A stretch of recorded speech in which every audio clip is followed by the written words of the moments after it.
Hello guys and girls, good morning, how are we all doing? I hope you're all very well indeed. I have been asked quite a few times now, how to do a manual entry.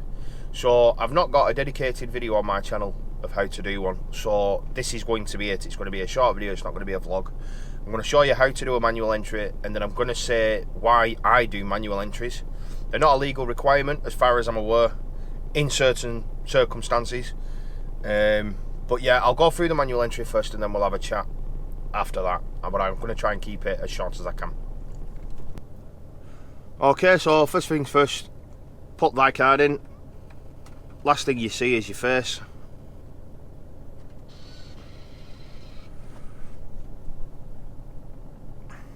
Tells me the time. That's moi. That's what time I took it out. Do I want to do a manual entry?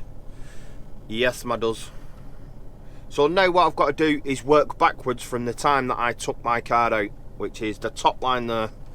So what time did I actually leave work yesterday? That's what it's asking me. So other work, because that's what I was doing. Ignore the bottom line, forget that. It's asking me what I was doing from that time at the top. So I didn't actually take my card out and walk straight out of work and go home.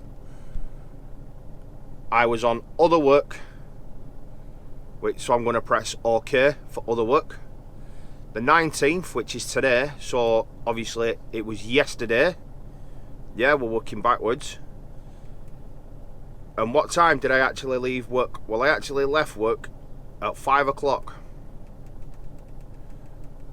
That's what time I actually left work. So you're working your way backwards. So I left work at 5 o'clock, and then it's saying, well, what did you do? Again, ignore the bottom one. So what did you do from 5 o'clock then? Well, from 5 o'clock I was on a break until today, this morning, the 19th, and I got in work at 6 o'clock. So I'm going to press OK for break, OK for today, 6 o'clock. And I got in work at 6. So my break ended at 6 AM. So we have other work until 5 o'clock. I left work at 5. I went on a break until the 19th at 6 AM. So what have I been doing? Again, ignore that. So what have you been doing from 6 AM on the 19th? Well, I was on other work because I opened up and sorted the truck out and whatnot. Well, I didn't sort the truck out. I've opened up and got in my truck and got all my stuff in it and whatnot. And now the time is 24 minutes past. So I've been on other work for 24 minutes. Press OK. Am I beginning in the UK? Unfortunately, I am. Confirm my manual entry. Yes. Sorted, and that's it. It's done. And you just press OK again, and we're sorted. We're ready to go. So that is as simple as a manual entry really is. They're not difficult at all to do. They're very simple. You've just got to work your way backwards from the time that you took your card out. You have to explain basically what you've been doing from the time you took your card out and work your way backwards to this point now. Very simple to do, very easy.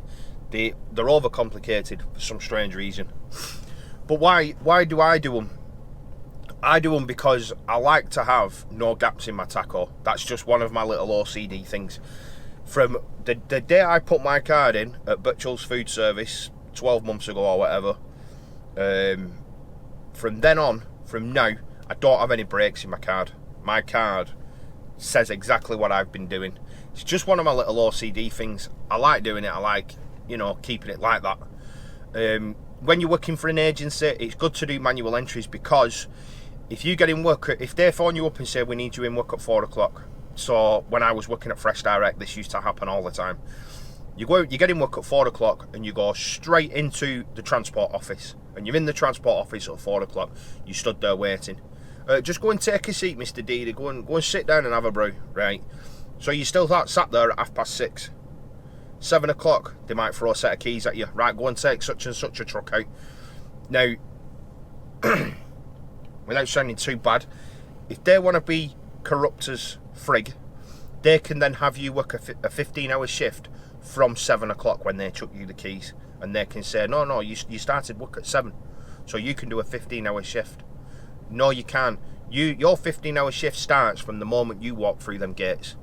So that would be 4 o'clock. So the latest you can finish is 7 o'clock at night. If you start at 4, the latest you can finish is at 7, unless you've already done 3. If you've already done 3 15s, then the latest you can finish is 5, because that's a 13-hour shift, right? I hope I'm not confusing you.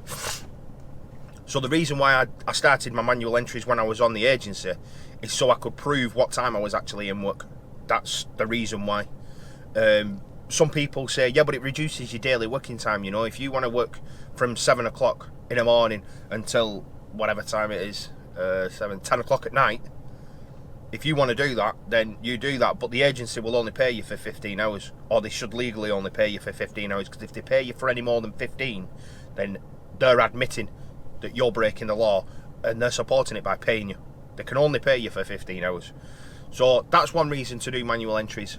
Another reason is, just say for argument's sake, you do mixed work between a small van under 3.5 tonne and a 7.5 tonner and a class 2 and a class 1 C+E like this. On your days where you're in the van, you need to make some sort of record of you working in a van. So you can't work for 7 days a week, unfortunately. Well, you can, but it's illegal. If you want to work 7 days a week, you crack on. Do whatever you want. It's your life, not mine. But say I work Monday in a 7.5 tonne, it's going to be on the tacho. But then Tuesday, I work in a small van, less than 3.5 tonne. There's no tacho in it. So I need a method of recording what I've done that day. So you can either do it as a manual entry, or you can do it as a written timesheet. You keep that timesheet with you. I don't actually know how long for, but you keep that timesheet with you probably for 28 days. That's how long I'd keep it for, quite honestly. Keep that timesheet with you, and then if anyone pulls you over, you can say, yes, I did work on the Tuesday. This is the work that I did. It was in a van. I took the necessary, break times off and all that malarkey. Or when you get, the next time you get into a truck, you can put your card in and do a manual entry as other work from the time you started to the time you finish, because you don't record it as driving time. If you're driving a van, you record it as other work. Stay away from period of availability. That's just really, really complicated. Unless your employer tells you to leave it on period of availability at certain times, which is what they need to do. They need to tell you in advance when you're putting it on a period of availability. So just stay away from that. If you're parked on a bay and you're not doing anything, put it on break. If you're parked on a bay but you're doing paperwork or any other stuff around the truck or whatever, leave it on other work. Other than that, stay away from period of availability. If you're putting it on break, make sure you record how much driving time you've done. Because if you've done 2.5 hours driving, or say for argument's sake 2 hours and 17 minutes driving, and you're on a bay for 2 hours and you're on a break for 2 hours, when you put your card back in, or when you take it off break, your driving time's going to be cleared, and you might forget how much driving time you've actually done. That's if you're in an old truck. If you're in a new one, they record it for you. But like this, for example, this old Volvo, it doesn't record it. So I hope I've explained that in enough detail. They're not necessarily a legal requirement. You can record other activities on a timesheet, but it is good to have a constant like flow through your tacho. If anyone takes your tacho off them and puts it in a card reader, then you're going to have a full line of work or breaks or anything. There's not going to be any gaps in it, which is something I like. I like that idea. It's one less thing for them to have a moan at in it if it's completely full and there's no rules being broken or anything like that. So yeah, that's it from me. I'm going to go and get some work done now. Take care. Peace out. See you in a bit.